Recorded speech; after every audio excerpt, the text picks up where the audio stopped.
Doc, reculez un peu, la route est trop courte pour atteindre 88 miles à l'heure. La route, là où on va, on n'a pas besoin de route.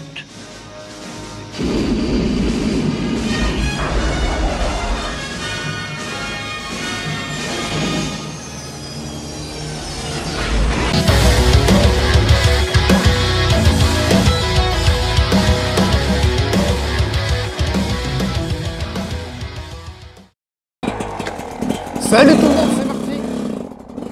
Aujourd'hui on se retrouve pour un petit vlog, parler tranquille. Et on va parler de ça. La Husqvarna 300WR de 2011. Alors c'est une moto enduro homologuée. Je peux aussi circuler sur la route avec la plaque conforme bien sûr. Chose qu'elle n'a pas actuellement.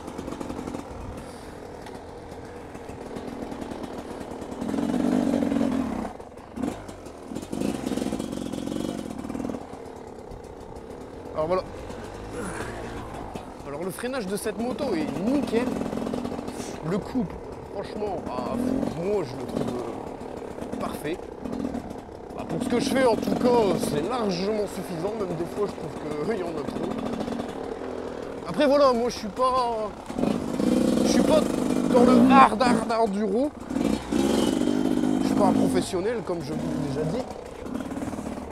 Après moi j'apprends, il n'y a pas si longtemps que ça que je me suis mis à la discipline, à savoir qu'avant j'ai le permis moto depuis 2014, donc 4 ans.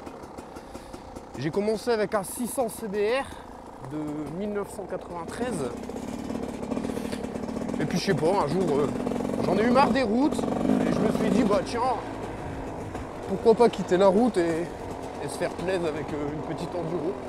Donc j'ai commencé avec un 250 KTM de 2004, 2005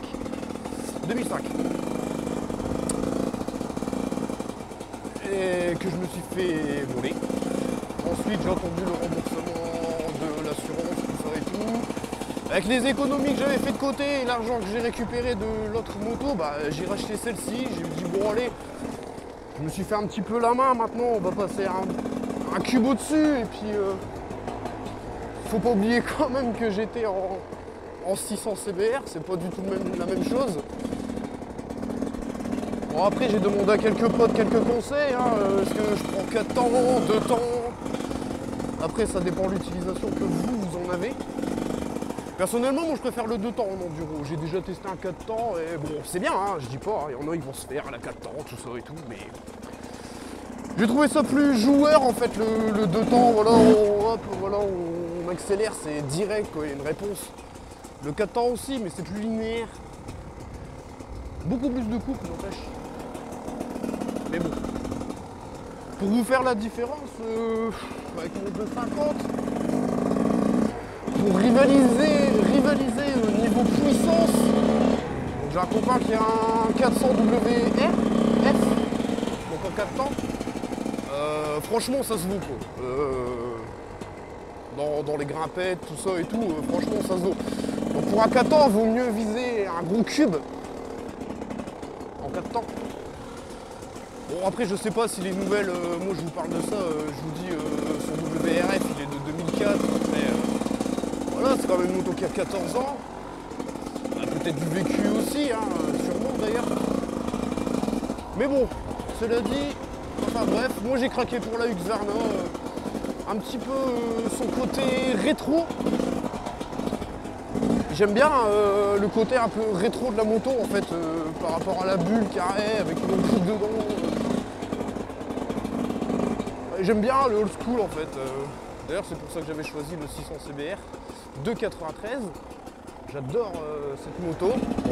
Je l'ai vendue parce que en fait au final la moto je voulais plus trop avec.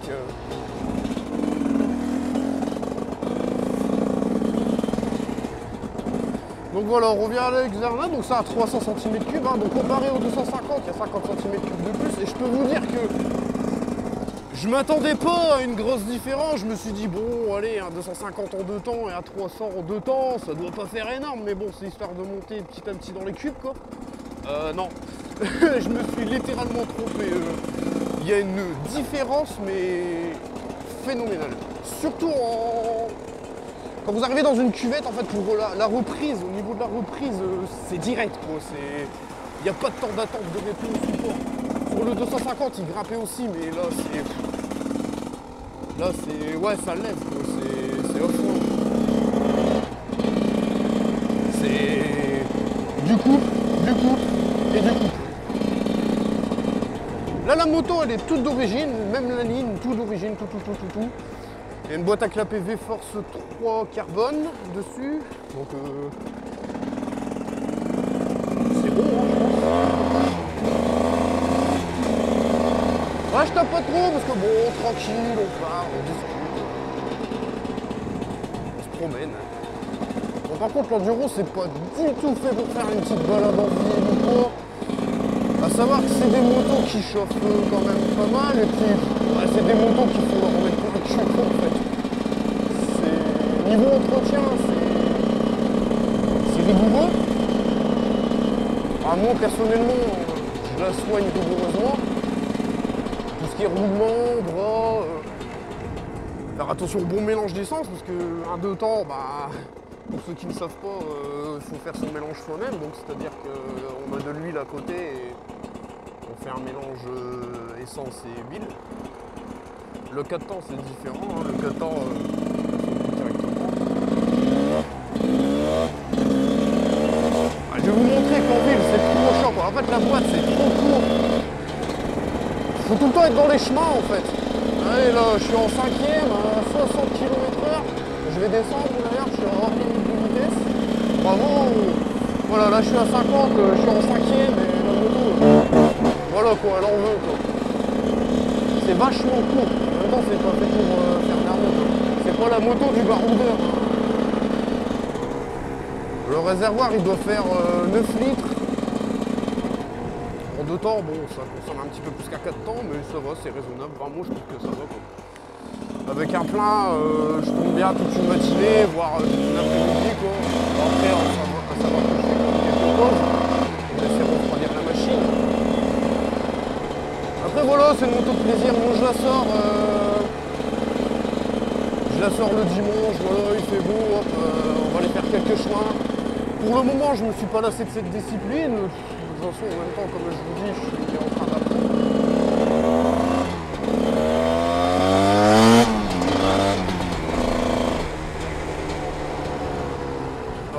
Allez, c'est interdit. Demi-tour. Alors, pourquoi c'est interdit?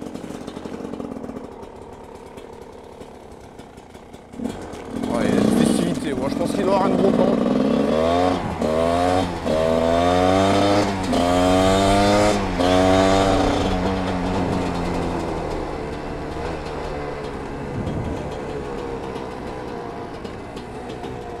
Ouais, donc en ville, c'est... Oh, comme ici, oui, après un petit virage et tout. Des petits villages comme ça. Ça va, ça se fait, quoi.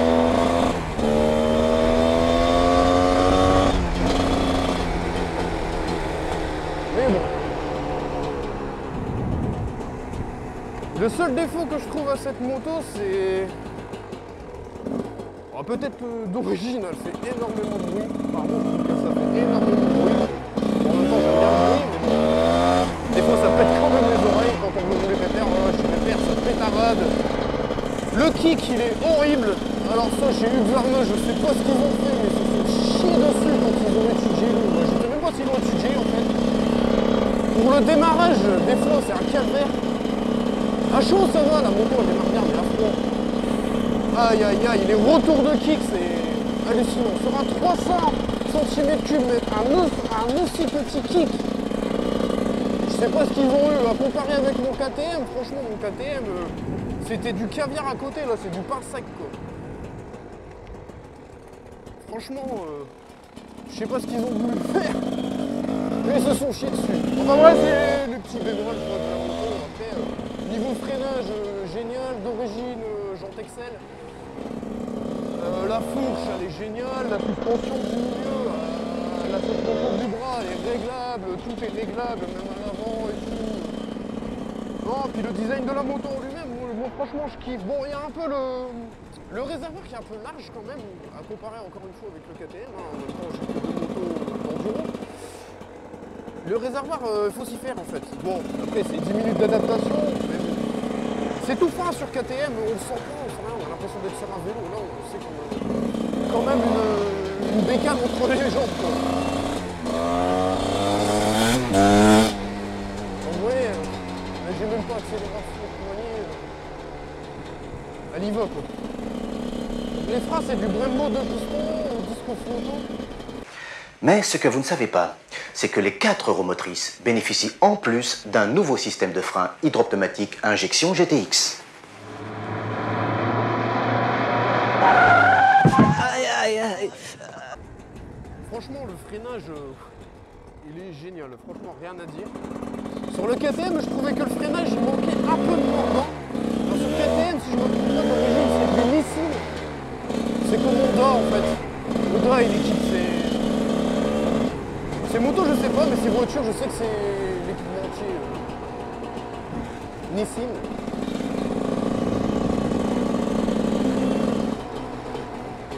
Mais franchement, je kiffe cette moto de ouf. Avant j'étais KTM, parce que bon, c'était les motos qui me plaisaient le plus. Et puis quand j'ai perdu ma première moto, je me suis dit, la prochaine moto, je pense pas que je partirai chez KTM, on va tenter une autre expérience, je vais voir un petit peu chez autre part. Donc j'avais regardé pour les Honda, mais étant donné que moi je suis assez grand, Honda, je trouve que j'étais pas confortable dessus, en fait, je me sentais pas à l'aise. Et du moment où vous vous sentez pas à l'aise sur une moto, vaut mieux pas la prendre. Parce que si vous n'êtes pas à l'aise, vous n'allez pas avoir confiance. Si vous n'avez pas confiance, peut vite arriver à l'accident dans ce genre de discipline. Bon, sinon, au niveau entretien de la bécane, bon, vidange de boîte, on regarde, on fait attention au niveau de piston, segment. Nettoyage carbu, liquide de frein aussi.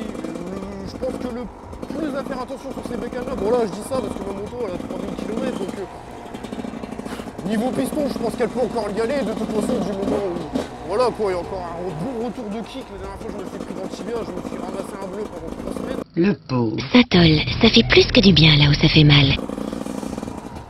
Je pense que niveau compression il y en a quoi. Après, de toute façon, du moment où la moto elle tire plus dedans, tout ça et tout, c'est qu'il y a quelque chose à faire quoi, au segment, piston. Oh putain.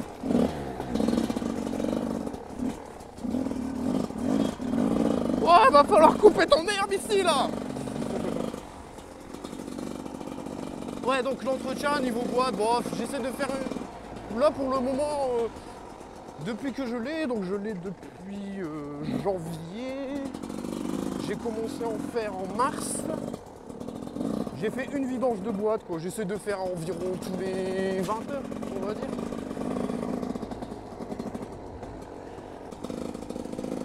Tous les 20 heures, ça fait aller environ tous les 4 sorties, quoi. À savoir que quand je sors la moto, allez, 2, 3 heures, 4 heures maxi, encore. Des fois, je m'arrête, je parle avec des gens, tout ça et tout. On va dire que la moto, elle roule réellement 3 heures. Ouais, j'essaye de faire une vidange de boîte tous les 20 heures. Environ 4-5 sorties.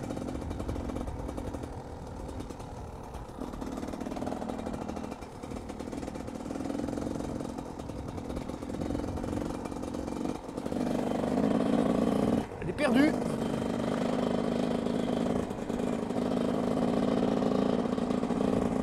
Ouais, puis j'aime bien de temps en temps sortir la bécane, on se balade tranquille comme ça et tout, on se balade à travers champs et tout. En général, il n'y a personne. C'est tranquille.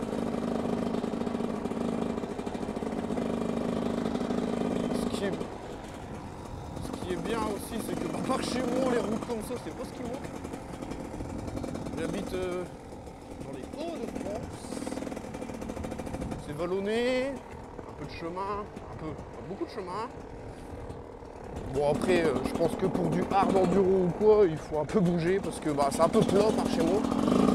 Mais bon, ça va, regardez la piste qu'on a fait dans les anciennes vidéos, tout ça et tout, c'est des pistes VTT, mais c'est une bonne base d'entraînement, je trouve. La moto, j'apprends à la manier, voilà. Dire à chaque fois que j'y retourne, je trouve qu'il y a une différence. Donc c'est que derrière, si je trouve qu'il y a une différence, c'est que j'évolue. Tant mieux, hein. De toute façon, dans cette discipline-là, il faut toujours chercher à évoluer. Il ne faut pas trop chercher à vouloir aller vite, par contre. Comme je vous ai dit tout à l'heure, l'accident s'est vite arrivé. Très vite même. Je me suis pris des gamelles plus d'une fois parce que ouais, j'étais avec les copains toujours dedans, on veut bourrer avec eux, mais oh punaise. Oh le minou. Oui, la gueule. Ouais, ici ils sont suicidaires, hein. Les lapins, les minous, laisse tomber. Putain, il m'a fait peur lui. J'ai cru qu'il allait se prendre un crampon. C'est un ninja.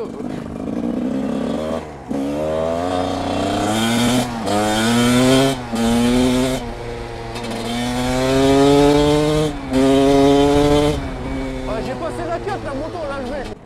Sur un sol bien sec, tout ça et tout, ça lève, mais alors pour rien. Dans les virages, de temps en temps, bon, ça va, elle a une bonne. Je sais pas comment on appelle ça. Bon, la tenue de route, quoi, en gros, ouais, je sais pas si on peut dire ça, vraiment, sur la moto. Parce que c'est pas le but recherché, la tenue de route, mais bon, pour un minimum. Dire le poids, voilà, c'est ça. En fait, la répartition du poids de la moto, je la trouve géniale, le centre de gravité de la moto, voilà, c'est ça que je cherchais. Le centre de gravité de la moto, franchement, il est génial. Moi, je trouve qu'elle est à l'aise, un vélo, hop, je la balade par là, je dois aller par là, hop, je la balade par là, hop, on remet un petit coup de hanche de l'autre côté, ça repart. Le KTM, je trouvais que le châssis était un peu plus rigide. Je l'emmenais, mais un peu moins facilement que celle-ci. Je trouve que celle-ci, elle pardonne un peu plus les erreurs, en fait. Le KTM, malgré que c'était un 2,5, je trouvais que j'avais un peu moins droit à l'erreur. Je me suis cassé la gueule plus de fois avec le KTM. Pourtant, je l'ai eu moins longtemps que celle-ci. Et j'ai fait beaucoup moins fort que celle-ci. En même temps, j'apprenais à exploiter la moto au moment où le drame s'est produit.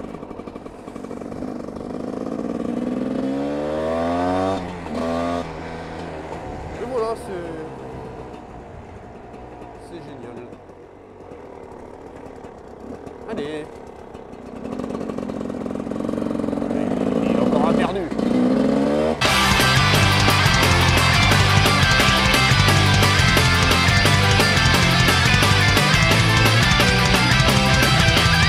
Mais comme ça. Mais il m'a fait alors la petite bagation, c'est parce qu'ici, il y avait un contenu. Mais pas petit, hein, pas petit, en gros comme ça. Alors j'ai pu me dire, oh, il fait plus d'amis, parce qu'il est là, et alors comme ça, il ne plus comme ça. Alors je vois assis comme ça, il me regarde, il me dit aux arroseurs, je dis, oh mais il me paraît petit, pas petit, en gros, mais